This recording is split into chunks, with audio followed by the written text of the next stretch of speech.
Jack said we have to go smaller than last year. What now? We've got a polyp, and now what? And then in regards to the insurance, It's not that big. What that means for the timing of our second transfer. But when you put it in our house, that's the issue. Okay, that sucks.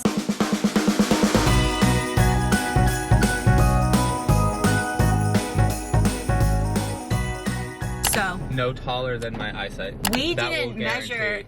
Okay, hello my friends, welcome to the vlog. We are at the same place we got our Christmas tree last year, and I'm so excited. And Jack said we have to go smaller than last year because we thought we went smaller last year, and we actually did not at all. And it disrupted our entire house basically with the size of the tree. But these trees just don't look big, and this is the problem. They don't look big, so you think they're gonna be fine, but they don't end up being fine. Like, for example, look at how cute this is. It's not that big, but when you put it in our house, that's the issue. So we're looking for a smaller tree. That one's super cute over there. You see that one? It's leany, but it's leany because it's not in its like thingy-mabobber. We're gonna put the tree in Gabe's car this year. Gabe, did you say that oh God, things jostled around back there a little bit? Look at all these ones over here. I like this one. Can you raise this one up a little bit? Like, can you like put it straight? It's too big. It is not too big. How do you know this information? It's taller than me, it's too big. Really? We can't go taller than you. Okay. Okay, so the thing is, the location of this tree is changing this year. It's not going where we usually would go. Oh, he's fat though. Oh, you're not going for that one. This one's okay because I like him. He's cute. He's so and he's fat enough. He's fat. He's super fat. Yeah. So that'll fall Let's a little see. bit more. And I think Yeah, he he'll fit fall. quite nicely. Let me just see if he has any bald spots. Yep. He does a little bit in the back. He's got a nice little about on baldy. this side? But we could put that in the back of the tree. Exactly, yeah. Okay. It's gonna be in that corner. Yeah. So that spot will go in the corner. Yeah, he's adorable. I love You him. like him?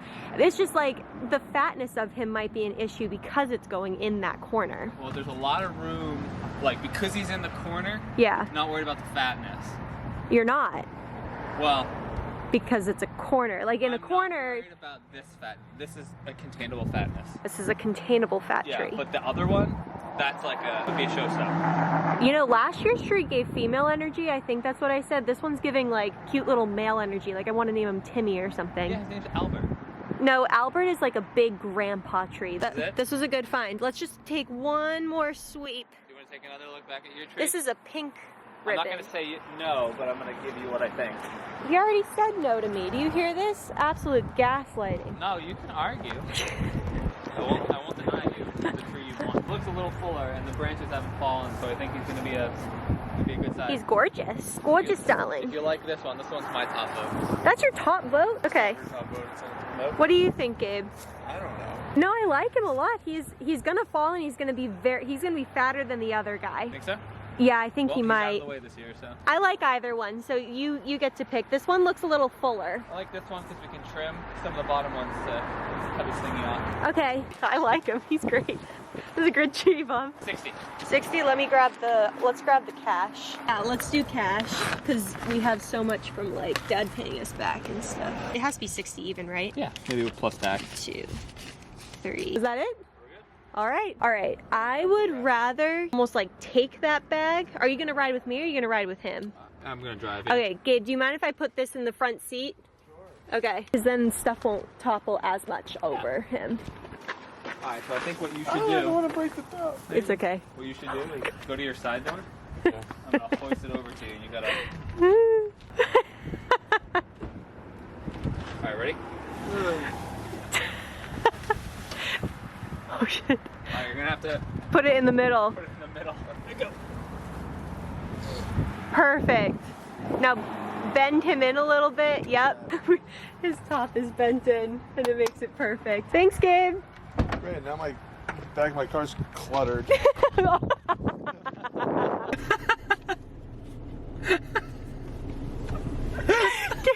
The bridge is next to this. It hit his shoulder. This. We rolled down your window. If there's a spider on this thing, I'm gonna freaking kill you. I don't know if you guys remember what this corner used to look like. The cat tree, which is now over here, was not over there before. It was over here, and then there was a lamp just like that lamp right here. And so Jack has taken this lamp to put over here because the lighting source that was behind here, we needed to move to put the cat tree here, and we moved it over here, which is lovely. It's a good lighting source, but that leaves darkness in this corner. So Jack fixed it by moving this lamp over here because the Christmas tree light is gonna be in that corner anyway, so it's gonna be beautiful and lit and everything. Hippo is doing her afternoon stretchies. Jack is saying that we should wait to pull out the vacuum until after the tree is here. I sorely disagree because it looks very filthy and I feel like I have to get the vacuum out. We can compromise. There's gonna be needles and stuff, but it was just driving me nuts. Shall we get the tree stand? And the tree collar. Oh, do we do it all at once?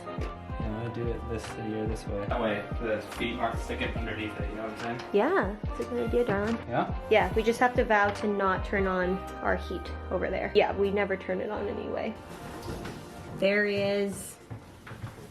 Should we saw it first? Okay. Allie, what is it? Are you so excited, Miss Allie?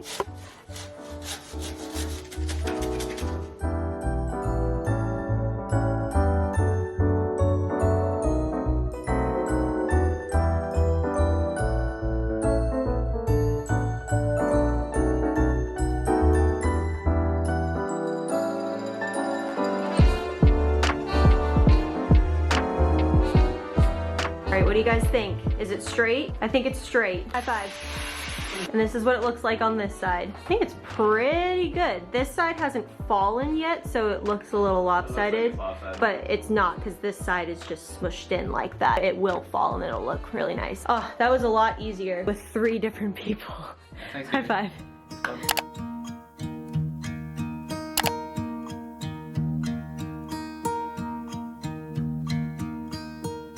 Should old acquaintance be forgot and never brought to mind? Should old acquaintance be forgot and days of old lang syne? For old lang syne, my dear, for old lang syne, we'll talk a cup of kindness yet for days of old lang syne. And here's a hand, my trusty friend, and here's a hand of thine. Oh, hello my friends. So before I roll the next clip, the next update in our infertility journey, fertility journey, tell me what you say. Is it an infertility journey or is it a fertility journey? I feel like it's more positive to say fertility journey, so maybe we should just start saying that one. But anyways, the last update that you guys saw, I believe, was my saline ultrasound and the polyp that they could detect through that test. And the next step after that was to get in contact with my regular provider, my regular OB, for the plan to get those things removed in order to move forward with transfer number 2. You guys are balanced on a cushion currently. But after that, my head started doing a little spinny spin, as it does, as to what that means for the timing of our second transfer, because I learned that the saline ultrasound they want to do within a specific window of our cycle before I ovulate, so that they don't mess around with any potential pregnancy or egg that could be in there already, etc., etc., etc. You know, that's the timing they want to get it in. And it made me think that that's most likely the timing that they want to go in and get a polyp removed, and I was already in that window. So there were all of these questions swirling in my head as to what that timing actually does look like, because at this point I was in October/November time frame, and really the next cycle would be December. So I was running out of runway for getting my transfer in for December, if that was even possible at all. So I had a lot of questions as far as timing goes for procedures such as this, and I also had some questions regarding transfer timing after a polyp is removed, whether they do that in the same cycle, and on top of that, I have to take into account insurance approval. Can insurance start their approval process knowing that I'm going to get a polyp out? Do they need the polyp physically removed before they start their approval process? There was just a bunch of things rolling in my head. I wasn't getting very far with my regular OB office as far as other questions that I had regarding scheduling this procedure, which you guys will see all of that frustration coming up soon. But because of that, I just went straight to my nurse at the fertility clinic, and she's everything. She's my favorite person. I love her, and she's so incredibly helpful. So I thought I would share that conversation in case it also applies to you in your situation and you also are wondering the same things about what now? We've got a polyp and now what? And also just answer the question for you guys as far as the timing for our next transfer, because that was a big question on my mind as well. So I'm gonna roll that clip right here. It looked like we sent that referral over on the 5th. Perfect. To doctor's office. They should have received that information, but I'm not exactly sure what their process of referrals is, so I would just follow up with them. Okay, perfect. Just wanted to confirm that it was sent. They said that I can, they said at the end of the week I can follow up, but I'm gonna follow up every day. Just to make sure. Yeah, no worries. That was sent over, and then in regards to the insurance, unfortunately, because they found the polyp on the saline ultrasound, they won't accept that for testing. So what we would need to submit is whatever the plan is with you and doctor, whether it's a polypectomy or a hysteroscopy, something additional to the insurance. So once we have that, then we can go ahead and submit. Okay, do you think it's like do I have to have it completely done? Like the procedure has to be done before we submit, or is it kind of just the plan? It would unfortunately need to be done because the insurance would want to see something that was, to know that it was addressed. Okay, good to know. And then I'm new to polyps, so what's the difference between like those two things that you just said, like a hyster something and the other one? So usually it's something that's done together. So a hysteroscopy is where they take, it's similar to a saline ultrasound, but it's with an actual camera. Okay. So they can actually see inside the uterus to confirm, yes, it's truly a polyp and this is something that needs to be removed, because on this ultrasound that we do, we can see it and we can presume that it's a polyp, but until they get in there to see what it actually is, we can't say that 100%. Okay. So the hysteroscopy is a camera procedure where they take a camera in through your uterus, look, confirm that it's a polyp, and then a polypectomy is where they just remove that polyp. Got you. So oftentimes it's kind of done together. Yeah. They do the hysteroscopy, confirm it's a polyp, and then they remove the polyp at the same time. Okay, that's what I've seen on YouTube over the weekend, so that makes sense, and those are the words. Okay, got you. And then do we know how long could the polyp have been there for? Like, do these things pop up overnight, or do they like... Okay. So it's just a growth of tissue. So it can occur over months, it can occur over weeks, sometimes it can really even occur over days, depending upon how quickly that tissue is growing. Okay. So just looking, so you had the HSG on Friday, and then the ultrasound you had prior to that was back in October, and they didn't note that you had any polyp in there. So within a month, it did occur, and sometimes it can be because of hormones, sometimes it can just be related to your tissue itself. So it can happen, which is why we do this testing specifically. Yeah, that makes sense. Why insurance wants to make sure that there's nothing in there that could be inhibiting a pregnancy from implanting. That makes sense. And would a transvaginal ultrasound, like, would they have seen a polyp like this, or is this really only detected with the saline one? It sometimes depends upon the size of the polyp. Okay. So sometimes they can see something within the uterus on a transvaginal ultrasound, but not as clearly identified as what we can see on a saline ultrasound. So oftentimes if they're seeing what they would sometimes call it a structure within the uterus on an ultrasound, then they may go to further testing and do the saline ultrasound. Got But you. they don't know that you've had, anything within the uterus that they saw that would be, potentially something. Okay, So. that makes sense. So then in my head, as far as next steps go, we've got to address the thing, and then once that is physically addressed, we can then submit to insurance for a transfer approval. Correct. Yeah, we'll Okay. get those records, and then we'll send all of that to the insurance company so that they can see, yes, you have the saline ultrasound, we identified what we think is a polyp, and then you have this. Okay. That took care of that, so you no longer have that. Got you. That's good to know in my head. And then this is like a stretch, but it's something that I was wondering. I saw somewhere that these removals are done like before ovulation. Is that right? Like it's within kind of the same window as a saline ultrasound, or could it vary? Usually that is the case. Okay, so then realistically, since that's kind of the timing of when they would do it, we're kind of out this cycle, but we'll see. And then we'll see what they say. Sometimes you can go on birth control, like if the timing didn't line up, you started a period at the time your procedure was scheduled, or something to that effect.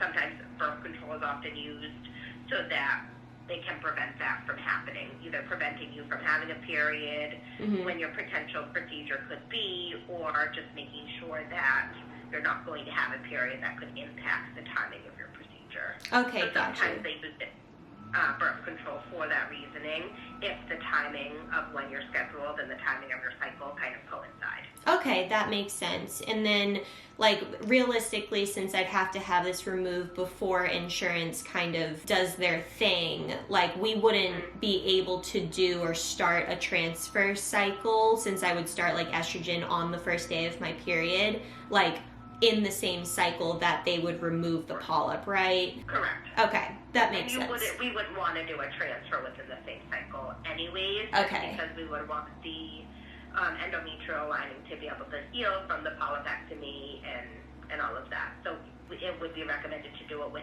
2 different cycles anyway, which would have to be the case for insurance process. Okay. Regardless. Okay, that's good. That's good to have in my head as well. And like, would you say that it's safe to do a transfer even the cycle after the polyp removal, or would you even wait another one? No, you should be able, as long as everything goes as planned, you should be able to proceed with a transfer in the cycle following the procedure. Okay, great. Thank you for answering all the questions. That's really helpful. Of course, and if you have any other ones, don't hesitate to reach out. But it does look like all of your records were sent over. So again, I would just follow up with them and confirm what their referral process is. Perfect. Sounds good. All right, we'll get this polyp removed and go from there. Yes, we will. Yes, we will. Just a little bump. Yeah, just just literally a little bump. We're used to these, so I like getting the timing, like, expectations in my head. So we're good. All right, I appreciate it. All right, June. You're welcome. We'll talk to you soon. Okay, bye-bye. They are so freaking helpful. I love my clinic so much. I love them so much. My regular doctors are great too. I've never received the level of care and attention and like detail and just like caring, like just so much information, and them willing to answer all of my questions without any judgment. Like, they're just there, and like, we pay a pretty penny for them to be there, and I understand that, but at the same time, it's just like, I don't want to leave. I want to be pregnant with them, and I want them to be my doctors throughout my pregnancy, and then I want them to be at my birth. Like, I want my doctor and my nurse to just like be at my birth. Oh my gosh.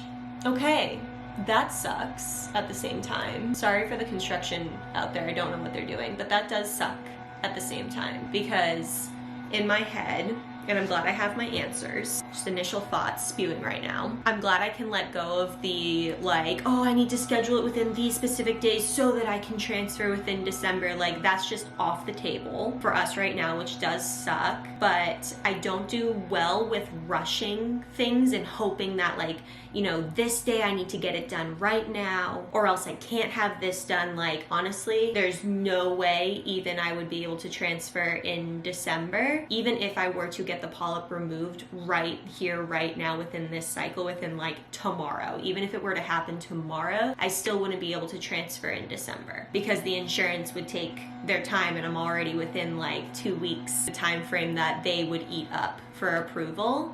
before my next cycle even starts. So, and realistically, we're not getting within this cycle for the polyp removal anyway. Like, that would be a miracle within itself to get it done. Like, we have to discuss that with my doctor, like my OB and everything, of what that plan is. So realistically, the best case scenario is getting it out in December. But then even if I get it out within December, the transfer is not going to happen in December because we can't have them happen in the same cycle. So it was just really, really good to hear the timing of things and getting to ask my questions just to set my expectations. What the frick? The polyp. The thing is, the polyp was so massive. That thing was kind of big. That thing was kind of big, but gosh darn it, you guys. All right, let's get this freaking polyp removed. Gosh darn it.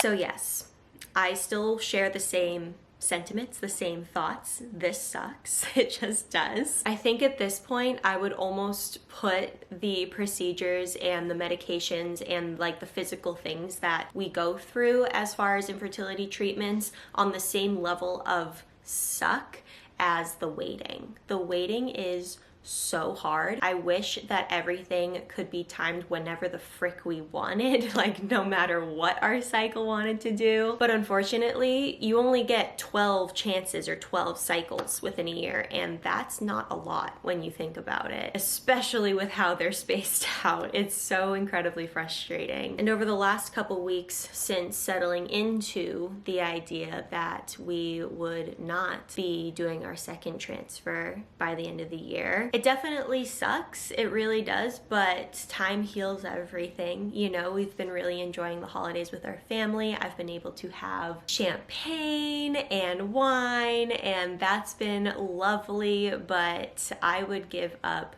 all of that for our little one in a heartbeat. Like, no questions asked. Like, I know it's stupid to like say that, but like, duh, it's obvious. But in these times, it's just important to remind myself of the good things, but it's hard.